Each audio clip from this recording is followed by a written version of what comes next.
So hey everyone, hope you're all doing fine. I'm posting one video a week. Let me know if you want to see more and be sure to subscribe for more Battlefield 6 exclusive content. Now today I'm going to be talking about AI, new machine learning, and AI features for next-gen games. Now this might very well apply for the whole EA and not just Battlefield 6, but I'm almost certain we're gonna see these features in especially Battlefield 6 as they need to promote it somehow or to show it off in the newer games, especially seeing that Battlefield 6 might come out in late 2021. Now, EA's new experimental technology like AI and machine learning will start manifesting in next-gen PlayStation 5 and Xbox Series X games. It's really nice that we see PlayStation 5 actually being out now, because that means, that the development will get more easier for all the developers basically, because they can focus on actually releasing the new games on the new PS5. It makes total sense. So EA CEO Andrew Wilson teases that new advanced technologies like machine learning and enhanced AI will start showing up in next-gen PS5 and Xbox Series X consoles. So what does this exactly mean? EA's new experimental tech could start showing up in the next-gen games, especially in newer titles like Battlefield 6. Okay, so listen this very closely. This might most likely happen, which will feature massive battleground with dynamically-destructive environments. So basically, they'll return, destruction to Battlefield 6, which is a great addition to what Battlefield 6 needs. I guess, destruction was one thing that was really missing in Battlefield 5. Sure, you could repair some buildings and stuff like that, but it felt more of a Call of Duty with, some destruction which you could repair anyway. I think the repair system where you could fortify stuff was an alright thing, but it was kind of... I don't know, it felt kind of off to me because you couldn't really fortify a lot of things. Like, you couldn't set up great defenses on some sites, which that would definitely be worth it. Or some defenses were just overpowered, so someone built defenses and then just spawn camped, right? You have those 16 versus 16 maps. Now, the new SEED R&D has been experimenting with new advanced tech since 2017, which is a long year. That's like 3 years, but advanced tech, it takes time to develop really. It has a major headway with things like game streaming service Project Atlas. Now, with recent interview with Protocol, EU CEO Andrew Wilson said the other features like higher-end AI and new machine learning will make a big difference for next-gen consoles. They gotta, make some sales for next-gen consoles. It can't look too much like the PS4, or people could just buy a PS4 instead of buying the PS5 that just has updated graphics and maybe some few newer exclusive games. Nobody is even sure if they're gonna be out yet. By the way, I'm definitely hyped for The Last of Us 3, but that doesn't really condemn itself with the video.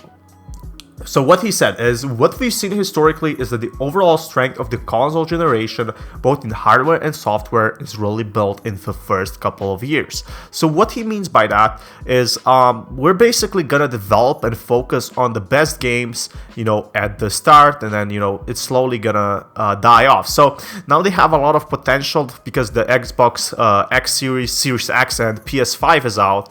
They can actually focus on making some sort of great technological advancements. So it provides them a lot of capabilities, a lot of new entertainment options, and one of that is supporting bots in battles. And it doesn't mean exactly we'll get bots in Battlefield 4, but it could mean that it could feel more immersive. So for example, we could be getting 128 players while the bots are in the background in the mountains shooting at each other, right? So it could feel like a real Battlefield instead of like, I don't know, just a Call of Duty map that's pretty much just fighting on one single area. It could be like, there's 2,000 soldiers here, we gotta fight, right? So what did Wilson say on this? He's a EA CEO. If you didn't know, you probably know that, but Wilson says that this tech will lead to the new level of immersion, where it be connectivity features like the ease of use and enhanced access of cloud streaming on much more powerful servers to crossplay and bigger player pools. I mean, that would be great, to be honest. A cloud streaming or, service is still very much undiscovered in 2020. We have like we have Google Stadia, right? I think that has cloud streaming, but it's still unexplored. And the technological advancement on cloud streaming, so for example, I don't know, playing Battlefield 6 on your phone still seems kind of unrealistic, just because the way it works, and that's totally fine. But now in like 2022, 2023, we could be seeing that like the phones could be capable of actually running, modern AA games, just like the Nintendo Switch did, and that would be amazing. Like, if the phones could run that, that would be absolutely insane, to be honest. On 60 FPS, and you would play it on a bus or waiting for your friend. I think that would be crazy, to be honest. But let's get back to the point. We're only at the beginning of the groundbreaking experiences and immersive fun, says Andrew Wilson.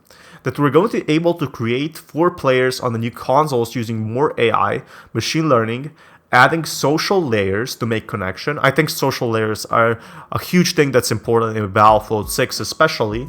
And while we're going to be truly transformative, so I don't know exactly what they mean by transformative. I guess it could have a lot of meanings, like, or it could just mean the thing, it actually means.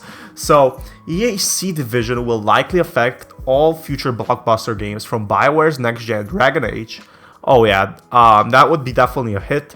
And the new Mass Effect title to Battlefield 6 and its annualized sports games. Expect these things to grow gradually, but mainline first-party franchises will utilize the tech the most. Also, expect Frostbite to make the most out of these new features. I think it's definitely interesting seeing what we have in the field right now. I'm hoping potentially we get some sort or form of, I guess immersive experience, because that was missing and lacking in my honest opinion in Battlefield 5. So I guess AI bots don't actually have to be in the field. So, this bot you see actually right now on the screen, they don't have to move around like this, because you can just shoot them, right? They just count as kills. Why would you need that? They could actually be a lot more things, so like calling in your own squad or something like that. That would definitely be immersive. If they would be really much more advanced, and you could call in your truck or whatever, or I don't know, your helicopter, and they would help you out or heal you, or you could call someone to revive you.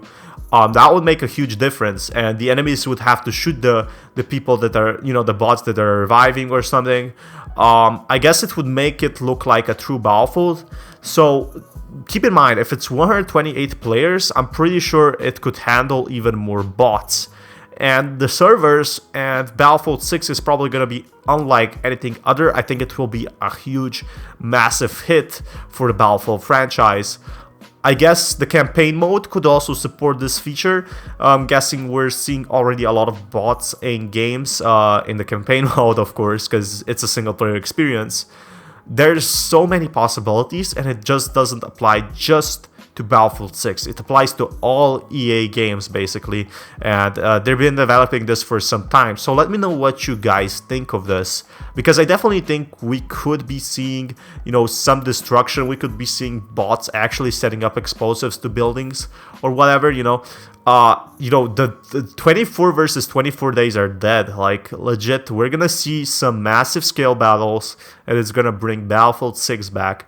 Anyway, see you pretty much soon. This is Fatman, sign out. Peace, guys.